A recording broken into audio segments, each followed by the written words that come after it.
نحمدہ ونصلی علی رسولہ الکریم اما بعد۔ مرکز اہل سنہ والجماعہ 87 جنوبی سرگودہ، شیخ طریقت متکلم اسلام حضرت مولانا محمد الیاس گھمن صاحب حفظہ اللہ تعالیٰ کے زیر نگرانی ہمارا رات 11 بجے کا یہ لائیو سوال و جواب کی نشست، جس طرح رمضان المبارک کے مقدس مہینہ میں ہم نے سوال و جواب کا یہ سلسلہ ترتیب دیا تھا کہ رمضان المبارک کے متعلق ہونے والے سوالات کے جوابات دیے جائیں۔ اسی طرح یہ ذی الحجہ کا پہلا عشرہ، جس میں بطور خاص قربانی اور اس کے متعلقہ مسائل پہ جو دنیا بھر سے مختلف حضرات اور خواتین کی طرف سے آنے والے سوالات ہمیں موصول ہوتے ہیں، ہم اس نشست میں ان سوالات کے جوابات دیتے ہیں۔ تو آج کی بھی ہماری یہ دوسری نشست انہی سوالات کے جوابات پر مشتمل ہے، تو ہم چلتے ہیں سوالات کے جوابات کی طرف۔ پہلا سوال ہے اسلام آباد سے طارق حسان کا۔ وہ کہتے ہیں کہ اگر قربانی کے جانور کی عمر 2 سال ہو اور 2 دانت ابھی تک نہ نکلے ہوں تو کیا اس جانور کی قربانی صحیح ہے یا نہیں؟ دیکھیں بھائی طارق حسان صاحب، قربانی کے جانور میں معیار وہ عمر ہے، نہ کہ قربانی کے جانور کا 2 دانتوں والا ہونا ہے۔ شریعت مطہرہ نے قربانی کے جانور کی جو عمریں متعین کی ہیں، مثلا اگر بکرا اور بکری ہے، بھیڑ دمبا، اس کی عمر 1 سال ہو، گائے اور بھینس ہے اس کی عمر 2 سال ہو، اونٹ اور اونٹنی ہے تو اس کی عمر 5 سال ہو، تو یہ شریعت نے جو عمریں مقرر کی ہیں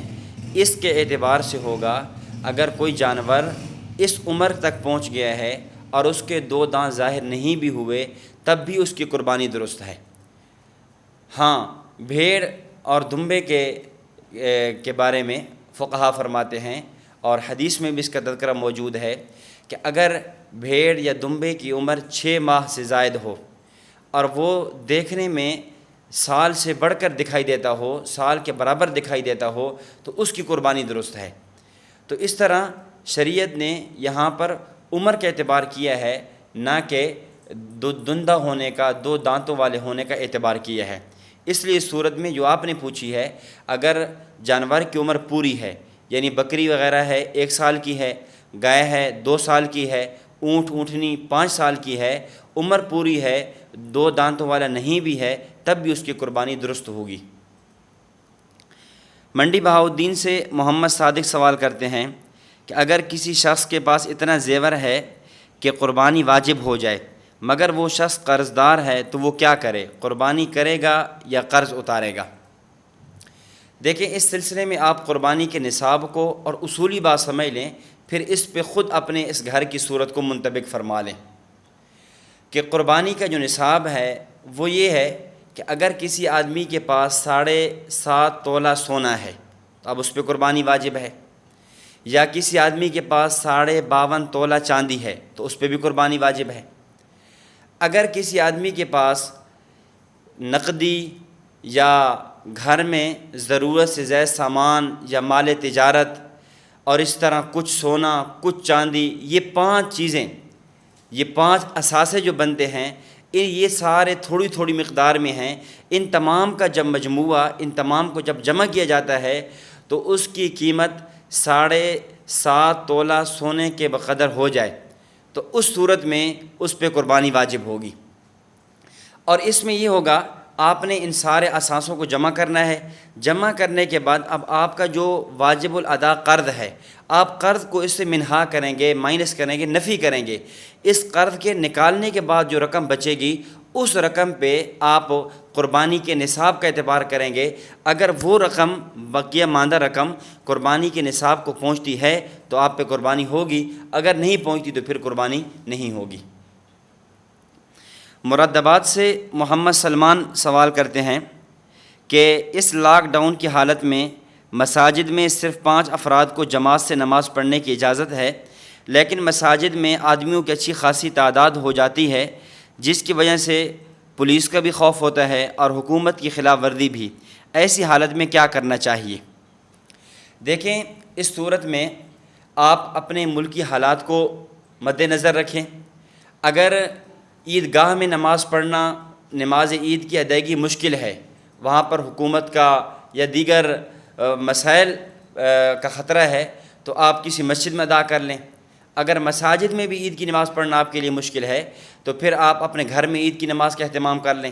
گھر میں عید کی نماز پڑھیں اور اس کے بعد آپ اپنی قربانی ادا کر لیں۔ میسور ہندوستان سے حافظ رفیق احمد صاحب سوال کرتے ہیں کہ کیا خنثی جانور کی قربانی جائز ہے؟ اگر جائز نہیں تو اس کی علت کیا ہے؟ ہمارے یہاں اس کو ڈھگا بکرا کہتے ہیں۔ دیکھیں حافظ رفیق صاحب، خنثی جانور، خنثی، اس کی قربانی جائز نہیں ہے۔ باقی اس کی علت کیا ہے؟ ہمیں علت کے درپے ہونا تو نہیں چاہیے، تاہم میں علت بیان کر دیتا ہوں۔ چونکہ یہ عیب ہے جانور کے اندر، اور جس جانور میں عیب ہو اس کی قربانی جائز نہیں ہوتی، اس لیے خنثی کی قربانی بھی جائز نہیں ہے۔ انڈیا سے حیدر علی سوال کرتے ہیں کہ مفتی صاحب، بکری کا ایک تھن بالکل ختم ہو گیا ہے اور ایک ٹھیک ہے، تو کیا اس کی قربانی ہو سکتی ہے؟ دیکھیں بھائی حیدر، ایسی بکری جس کا ایک تھن خشک ہو چکا ہو، ختم ہو چکا ہو، ناکارہ ہو چکا ہو، عام ہے کہ وہ پیدائشی ہو یا اب موجودہ اس وقت قربانی ادا کرنے سے پہلے وہ ضائع ہو چکا ہے، تو ایسی بکری کی قربانی کرنا جائز نہیں ہے۔ سید ندیم سوال کرتے ہیں کہ مفتی صاحب، قربانی کی گائے دودھ دینے والی ہے تو کیا اس کا دودھ استعمال کر سکتے ہیں؟ ایسی گائے جس کو آپ نے قربانی کے لیے ذبح کرنا ہے، اس کا دودھ استعمال کرنا جائز نہیں ہے۔ اگر آپ نے استعمال کر لیا ہے تو اس کے دودھ کی قیمت صدقہ کر دیں۔ یہی حکم قربانی کی جانور کے دودھ کا ہے، یا اس طرح اس کی جو رسی ہے، جھول ہے، اس طرح جتنی بھی چیزیں ہیں، ان تمام کو صدقہ کرنا واجب ہے۔ سعودی عرب سے عبد الوہاب سوال کرتے ہیں کہ ہم نے قربانی میں حصہ لیا ہے، والد محترم فوت ہو گئے ہیں، ہم ان کے نام کی قربانی کرنا چاہتے ہیں، کیا اس حصہ میں نیت کر لیں یا پہلے رسول پاک صلی اللہ علیہ وسلم کی طرف سے قربانی کر کے پھر اپنے والد کی طرف سے قربانی ہو سکے گی؟ عبد الوہاب بھائی، اس میں یہ ہے کہ سب سے پہلے اگر آپ صاحب نصاب ہیں، آپ کے اوپر قربانی واجب ہے، تو پہلے اپنی طرف سے قربانی ادا کریں۔ اس کے بعد اگر آپ کے پاس وسعت ہے، گنجائش ہے، تو بہتر یہ ہے تو پھر آپ نبی علیہ الصلاۃ والسلام کی طرف سے بھی قربانی کریں۔ آپ گنجائش ہے تو اپنے والد مرحوم کی طرف سے بھی قربانی کر سکتے ہیں آپ کے لیے۔ باقی آپ اپنے حالات کے مطابق فیصلہ کر سکتے ہیں۔ ہمارا مشورہ یہ ہے کہ اگر وسعت ہے تو پھر نبی علیہ الصلاۃ والسلام کی طرف سے بھی کر لیں، اپنے والد صاحب کی طرف سے بھی کر لیں، اور اگر اتنی گنجائش نہیں ہے کہ آپ ایک ہی قربانی کر سکتے ہیں، تو پھر ایک سال نبی علیہ الصلاۃ والسلام کی طرف سے ہو جائے اور ایک سال والد صاحب کی طرف سے ہو جائے، جیسے آپ کو اس میں سہولت ہو۔ برما سے محمد اسماعیل سوال کرتے ہیں کہ کیا قربانی کرتے وقت یہ دعا انی وجہت وجہی للذی پڑھنا واجب ہے؟ اگر قربانی کرتے وقت جان بوجھ کر نہ پڑھے تو قربانی جائز ہو جائے گی؟ آپ کے دو سوال ہیں۔ سوال کی پہلی شق کہ انی وجہت وجہی للذی فطر السماوات، یہ پڑھنا واجب ہے، تو یاد رکھیں یہ آیت کریمہ جو ذبح کرتے وقت پڑھی جاتی ہے، یہ پڑھنا واجب نہیں ہے، بلکہ مسنون ہے، سنت ہے۔ سنن ابی داود میں حضرت امی عائشہ رضی اللہ تعالیٰ عنہ سے یہ ثابت ہے کہ نبی علیہ الصلاۃ والسلام جب جانور ذبح فرماتے تو آپ یہ آیت مبارکہ پڑھتے، انی وجہت وجہی للذی فطر السماوات والارض حنیفا وما انا من المشرکین قل ان صلاتی ونسکی ومحیای ومماتی للہ رب العالمین۔ یہ دعا پڑھنا، یہ آیات پڑھنا ثابت ہے، یہ مسنون ہے، واجب نہیں ہے۔ ہاں، کیا پڑھنا ہے؟ اگر کسی آدمی کو یہ آیت یاد ہے تو بہت اچھا ہے، یہ پڑھ لے، سنت پر عمل ہو جائے گا، ورنہ کم از کم درجہ یہ ہے کہ بسم اللہ اللہ اکبر، یہ پڑھنا یہ ضروری ہے۔ جو آدمی جان بوجھ کے یہ تکبیر بسم اللہ اللہ اکبر یا ایسے الفاظ جس کے سے اللہ رب العزت کی کے نام سے ابتدا ہو رہی ہے اس کو جان بوجھ کر نہیں پڑھتا، نہ زبان سے تکلم کرتا ہے اور نہ ہی دل میں اس کا استعداد ہوتا ہے، تو ایسا جانور ذبح نہیں ہوگا، یہ قربانی درست نہیں ہوگی۔ سرگودا سے محمد سعد اللہ سوال کرتے ہیں کہ کیا فرماتے ہیں مفتیان کرام اس مسئلہ کے بارے میں کہ ایک شخص پہلے اپنے والد کی طرف سے قربانی کرتا ہے، پھر والدہ کی طرف سے، پھر اپنی طرف سے، تو کیا قربانی اس طرح ہو جاتی ہے؟ یا جو شخص صاحب نصاب ہو پہلے وہ اپنی طرف سے قربانی کرے پھر اپنے عزیز و اقارب کی طرف سے قربانی کر سکتا ہے؟ اس مسئلہ کے بارے میں رہنمائی فرمائیں۔ یہ بات پہلے میں عرض کر بھی چکا ہوں کہ اگر آدمی صاحب نصاب ہے تو سب سے پہلے وہ اپنی طرف سے قربانی کرے، اس کے بعد فوت شدگان کی طرف سے، چاہے تو امام الانبیاء حضرت محمد رسول اللہ صلی اللہ علیہ وسلم کی طرف سے ادا کرے، صحابہ کرام رضوان اللہ علیہ مجمعین کی طرف سے، ازواج مطہرات کی طرف سے، ائمہ، تابعین، تبع تابعین، مفسرین، محدثین، اپنے اساتذہ کرام اور رشتہ دار، اعزہ و اقارب، دوست احباب، والدین، مرحومین، جس کی طرف سے کرنا چاہے کر سکتا ہے۔ البتہ اس بات کا خیال رہے کہ اگر صاحب نصاب ہے تو سب سے پہلے وہ اپنی طرف سے قربانی کرے گا۔ محمد حنزلہ انڈیا سے سوال کرتے ہیں کہ کیا کٹے کی قربانی کرنا جائز ہے؟ ہمارے ہاں بعض لوگ کہتے ہیں کہ کٹے کی قربانی کرنا درست نہیں ہے۔ کٹا اور بھینس اس کی قربانی جائز ہے، اور یہ بات کہنا کہ یہ درست نہیں ہے، یہ ثابت نہیں ہے، یہ بات غلط ہے۔ امام دیلمی رحمۃ اللہ علیہ نے اپنی کتاب مسند الفردوس بماثور الخطاب کے اندر حضرت علی رضی اللہ تعالیٰ عنہ کا یہ قول نقل کیا کہ حضرت علی رضی اللہ تعالیٰ عنہ فرماتے ہیں الجاموس تجزئ عن سبعۃ فی الاضحیہ، کہ بھینس کی قربانی میں 7 بندے شریک ہو سکتے ہیں۔ یہ کون کہہ رہے ہیں؟ حضرت علی رضی اللہ تعالیٰ عنہ۔ اسی طرح حضرت حسن بصری رحمۃ اللہ علیہ جن کی وفات سن 110 ہجری میں ہے، امام ابوبکر ابن شیبہ رحمۃ اللہ علیہ نے مصنف ابن ابی شیبہ میں حضرت حسن بصری رحمۃ اللہ علیہ کا یہ مقولہ نقل کیا کہ حضرت حسن بصری رحمۃ اللہ علیہ فرماتے ہیں الجاموس بمنزلۃ البقر، کہ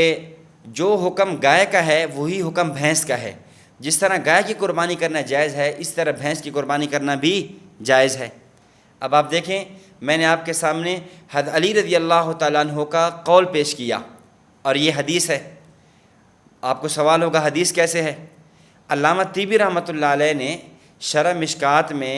حدیث کی تعریف یہ کی ہے الحدیث اعم من ان یکون قول النبی صلی اللہ علیہ وسلم او الصحابی و التابعی و فعلہم و تقریرہم۔ حدیث عام ہے، چاہے وہ قول نبی ہو، فعل نبی ہو، تقریر نبی ہو، قول صحابی ہو، فعل صحابی ہو، تقریر صحابی ہو، قول تابعی ہو، فعل تابعی ہو، تقریر تابعی ہو، گویا 9 چیزوں کا نام حدیث ہے۔ تو حضرت علی رضی اللہ تعالیٰ عنہ جو صحابی ہیں ان کا قول کہ وہ کیا فرما رہے ہیں کہ بھینس 7 آدمیوں کی طرف سے کافی ہے قربانی کے اندر۔ تو اس سے معلوم یہ ہوا، یہ جو عام طور پہ بعض لوگ یہ کہہ دیتے ہیں کہ بھینس کا ثبوت حدیث سے نہیں ہے، تو بھینس کی قربانی کا ثبوت تو حدیث سے موجود ہے، تو اس طرح کی بات کہنا یہ علم حدیث سے ناواقفیت کی دلیل ہے۔ اور اسی طرح امام ابن منذر رحمۃ اللہ علیہ نے اپنی کتاب الاجماع کے اندر اس بات پر اجماع نقل کیا ہے کہ بھینس گائے کے حکم میں ہے۔ وجمعوا علی ان الجوامیس، کہ اس بات پہ فقہا کا اجماع ہے کہ جوامیس بھینسوں کا وہی حکم ہے جو گائے کا حکم ہے، اس لیے بھینس کی قربانی کرنا یہ جائز ہے۔ باقی اس سے بڑھ کے عجیب بات یہ ہے کہ جو لوگ بھینس کی قربانی کے جواز کے قائل نہیں ہیں، خود انہی کے اپنے ایک عالم مولوی نعیم الحق ملتانی نے اس عنوان پہ پوری کتاب تحریر کی ہے کہ بھینس کی قربانی کا تحقیقی جائزہ، اور اس کتاب میں انہوں نے بھینس کی قربانی پہ جواز پہ دلیل پیش کیے ہیں، اور جو منکر ہیں ان کا اس کتاب میں انہوں نے رد کیا ہے اور ان لوگوں کو جاہل تک کہا ہے۔ اور اس طرح آپ ان سے یہ سوال بھی کر سکتے ہیں کہ بھینس کی قربانی کو تو آپ جائز نہیں کہتے اس دلیل کی بنیاد پہ کہ قرآن و حدیث میں اس کا تذکرہ نہیں ہے، تو پھر بھینس کا گوشت کھانا یہ کس دلیل کی بنیاد پہ جائز ہے؟ تم لوگ بھینس کا دودھ استعمال کرتے ہو، لسی استعمال کرتے ہو، مکھن گھی استعمال کرتے ہو، تو وہ کس دلیل کی بنیاد پہ ہے؟ محمد سعید حنفی سوال کرتے ہیں کہ ہم اپنے دادا دادی یا ماں باپ کے نام سے قربانی کر سکتے ہیں، اور جو ہمارے دادا دادی فوت ہو چکے ہیں، ہمارے ابو کہتے ہیں کہ ہم دادا جی اور دادا جان کے نام پہ قربانی کریں، تو کیا مرے ہوئے لوگوں کی طرف سے قربانی کر سکتے ہیں؟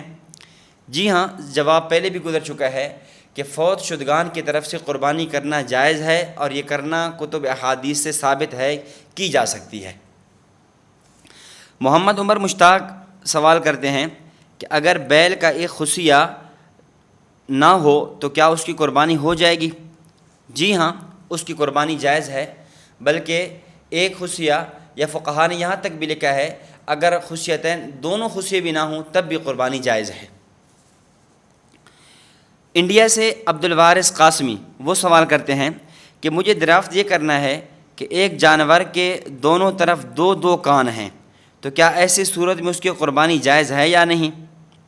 جی ہاں عبد الوارث صاحب، ایسے جانور کی قربانی کرنا جائز ہے، اس لیے کہ ایک جانور کے دونوں طرف دو دو کان ہیں، یہ ایسا عیب نہیں ہے جو عیب فاحش ہو، اس لیے اس کی بنیاد پر قربانی اثر انداز نہیں ہوگی، قربانی ہو جائے گی۔ سعودی عرب سے صفی اللہ سوال کرتے ہیں کہ مفتی صاحب، میں سعودی عرب میں ہوں اور قربانی پاکستان میں کر رہا ہوں، میں نے قربانی کے پیسے اپنے والد صاحب کے ہاتھ بھیج دیے ہیں، تو کیا قربانی کرتے وقت میرے والد صاحب کو یہ کہنا چاہیے کہ یہ قربانی میرے بیٹے کی ہے؟ مہربانی کر کے کچھ رہنمائی فرمائیں۔ آپ کے والد صاحب کو زبان سے یہ الفاظ کہنا ضروری نہیں ہے، بس جب آپ کے پیسے آپ کے والد صاحب کے پاس پہنچ چکے ہیں اور انہوں نے جو جانور خریدا ہے اسی نیت سے خریدا ہے کہ یہ میرے بیٹے کی طرف سے قربانی ہے، تو بس قربانی ہو جائے گی۔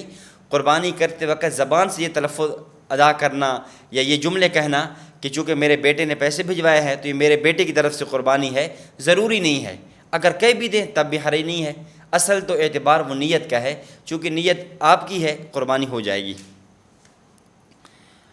دہلی انڈیا سے محمد عالم سوال کرتے ہیں کہ عرض یہ ہے کہ ایک عورت جس کے پاس نصاب سے کم صرف سونا ہے، نہ چاندی ہے نہ نقدی ہے، اور نہ ہی ضرورت سے زائد سامان ہے، لیکن اس کا مہر شوہر کے ذمے ہے جو شوہر نے ابھی تک ادا نہیں کیا، اگر شوہر مہر ادا کر دے تو حق مہر کو سونے کے ساتھ جوڑتے ہی عورت صاحب نصاب ہو جائے گی، تو ایسی صورت میں جب کہ عورت کے پاس ابھی تک مہر نہیں آیا اس پہ قربانی واجب ہے یا نہیں؟ دیکھیں، اگر تو اس عورت کو اپنے خامد کی طرف سے قربانی کے دنوں میں مہر مل جاتا ہے تو اس صورت میں اس کے مہر اور سونے کو جب ضم کیا جائے، ملایا جائے، تو وہ قربانی کے نصاب تک پہنچ جاتی ہے، پھر اس موقع پہ اس صورت میں عورت پر قربانی کرنا واجب ہوگی۔ اگر شوہر کی طرف سے اسے نہیں ملتا، حق مہر نہیں ملتا، یا اسے ملنے کی امید ہی نہیں ہے، تو اس صورت میں اگر صرف سونا ہے اور وہ نصاب کو نہیں پہنچ رہا تو پھر اس پر قربانی واجب نہیں ہوگی۔ مشرف فضیل سوال کرتے ہیں کہ قربانی میں 3 حصہ کرنا کیسا ہے غرباء، رشتہ دار، گھر والوں کے لیے، اور ان حالات میں جب ملنا جلنا منع ہے لاک ڈاؤن کے دنوں میں، تو کیا دوسرے رشتہ داروں کو گوشت دینا کیسا ہے؟ قربانی کا گوشت 3 حصوں میں تقسیم کرنا، رشتہ داروں کے لیے، غرباء کے لیے، اپنی ذات کے لیے، یہ افضل ہے، بہتر ہے کہ تاکہ قربانی کے اس دن میں غرباء، فقراء اور رشتہ داروں کو بھی یاد رکھا جائے اور ان کو بھی کھانے میں شریک کیا جائے۔ یہ ضروری اور واجب نہیں ہے، یہ بہتر اور افضل عمل ہے، کرنا چاہیے۔ اور ان دنوں میں جب لاک ڈاؤن ہے تو رشتہ داروں کو دینا میرے خیال میں تو اتنا مشکل نہیں ہے، جب ظاہر آدمی اپنی ضرورت کے لیے رشتہ دار کو جا کر مل سکتا ہے یا ویسے جا سکتا ہے، تو اگر گوشت دینے کے لیے رشتہ دار کو چلا جائے تو اتنا حرج لازم نہیں آئے گا، اور نہ ہی شاید حکومت کی طرف سے اتنی زیادہ سختی ہو کہ آپ ایک رشتہ دار کو ملنے جائیں اور منع ہو۔ تو اگر مشکل ہے، ناممکن ہے، پھر تو الگ بات ہے، اور اگر گنجائش ہے اور ہو سکتی ہے تو پھر اس بات کا اہتمام کرنا چاہیے کہ ان دنوں میں اپنے رشتہ داروں کو اور غرباء فقراء کو نہیں بھولنا چاہیے، ان کو دینا چاہیے۔ اور ساتھ یہ بھی یاد رکھ لیں، سمجھ لیں کہ اگر قربانی کا گوشت سارا کا سارا آدمی خود کھا لے، کسی کو بھی نہ دے، قربانی پہ اثر انداز نہیں ہوگا، قربانی ہو جائے گی، کیونکہ قربانی نام ہے اراقۃ الدم کا۔ جب آپ نے جانور کو ذبح کیا، خون بہایا، آپ کی قربانی ہو گئی، اس پہ اجر و ثواب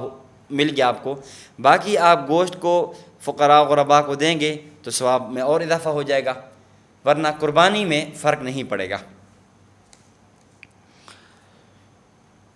مولانا ظہر محمد خان ضلع 4 سدہ تحصیل شب قدر سے سوال کرتے ہیں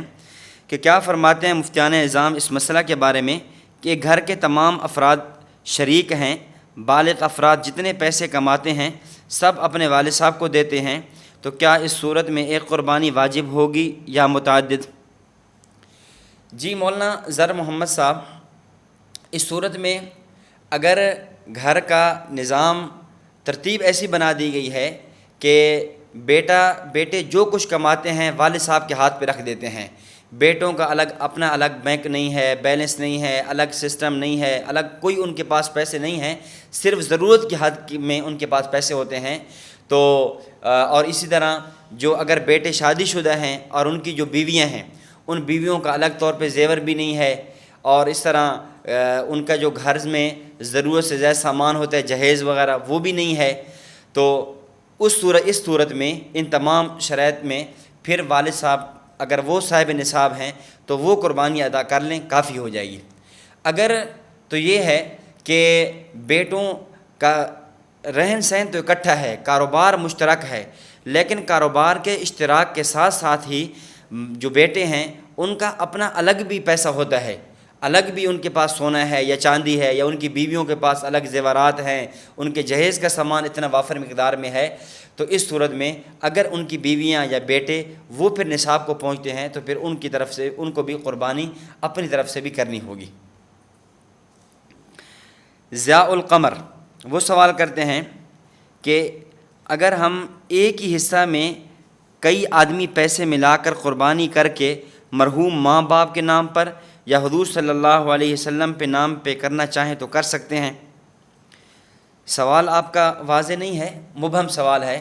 جو بات میں سمجھا ہوں وہ تو یہ ہے کہ آپ شاید یہ پوچھنا چاہتے ہیں کہ 3 آدمی یا 4 آدمی اکٹھے ہو کر پیسے جمع کریں، جمع کرنے کے بعد پھر وہ نبی علیہ الصلوۃ والسلام کی طرف سے یا اپنے والد کی طرف سے قربانی کر لیں۔ مثلا 4 بھائی ہیں یا 3 بھائی ہیں، وہ اپنے مرحوم باپ کی طرف سے قربانی کرنا چاہتے ہیں، ان میں سے ہر بھائی یہ وسعت اور گنجائش نہیں رکھتا کہ الگ طور پر اپنے والد صاحب کی طرف سے قربانی کرے، تو وہ 3 یا 4 یوں کرتے ہیں کہ مثلا 11,000 یا 10,000 کا جانور آنا ہے، یا بڑے جانور میں ایک حصہ ہے، تو وہ 3,000 یا 3,500 جمع کر کے قربانی کرتے ہیں۔ تو اس طرح یہ قربانی کرنا یہ جائز نہیں ہے، یہ درست نہیں ہے، قربانی میں اشتراک جائز نہیں ہے۔ ہاں البتہ اس کی ایک اور صورت ہو سکتی ہے، اگر وہ کر لی جائے وہ درست ہوگی، کہ یوں کیا جائے کہ 4 بھائی ہیں، وہ تھوڑے تھوڑے پیسے جمع کریں، جمع کرنے کے بعد ایک بھائی کو ہدیہ کر دیں۔ اب وہ رقم جو ایک بھائی کو ہدیہ ہوئی ہے مثلا وہ بن جاتی ہے 11,000 روپے، 10,000 روپے۔ اب وہ بھائی اپنی یہ جو رقم ہے اس رقم کو اپنے والد صاحب کے نام پہ یا نبی علیہ الصلوۃ والسلام کے نام پہ قربانی کر دے، تو امید ہے کہ انشاءاللہ اللہ رب العزت باقی جو بھائیوں نے اس میں پیسے جمع کیے ہیں ان کو بھی اس پہ اجر و ثواب عطا فرمائیں گے۔ تو یہ صورت کریں، یہ جائز ہے، باقی جو صورت آپ پوچھ رہے تھے وہ جائز نہیں ہے۔ تو آج کی ہماری نشست انہی پہ سوالات جوابات پہ ختم ہوتی ہے۔ اور ایک بات میں عرض کر دوں، پہلے بھی کہی جا چکی ہے کہ آپ حضرات نے جو سوال بھیجنے ہوں، ہماری جو ای میل ایڈریس ہے جو ہمارا ساتھ ساتھ چل رہا ہوتا ہے، اس پہ آپ اپنے سوالات اردو میں لکھ کر بھیجیں۔ بعض حضرات انگلش میں لکھتے ہیں یا بعض حضرات رومن اردو میں لکھتے ہیں، تو کوشش فرمائیں کہ اردو میں لکھ کر اور اپنے سوال کو واضح لکھ کر بھیجیں، اور یہ بھی کوشش کریں کہ آپ کا سوال ان دنوں میں قربانی، ذی الحجہ، یوم عرفہ، 9 ذی الحجہ کا روزہ، اس سے متعلقہ آپ کا سوال ہو، کیونکہ ترجیحی بنیاد پر ہم ان سوالوں کے جوابات دیتے ہیں۔ اللہ رب العزت ہمیں صحیح معنوں میں شریعت مطہرہ پر عمل کرنے کی توفیق عطا فرمائے۔ وآخر دعوانا الحمدللہ رب العالمین۔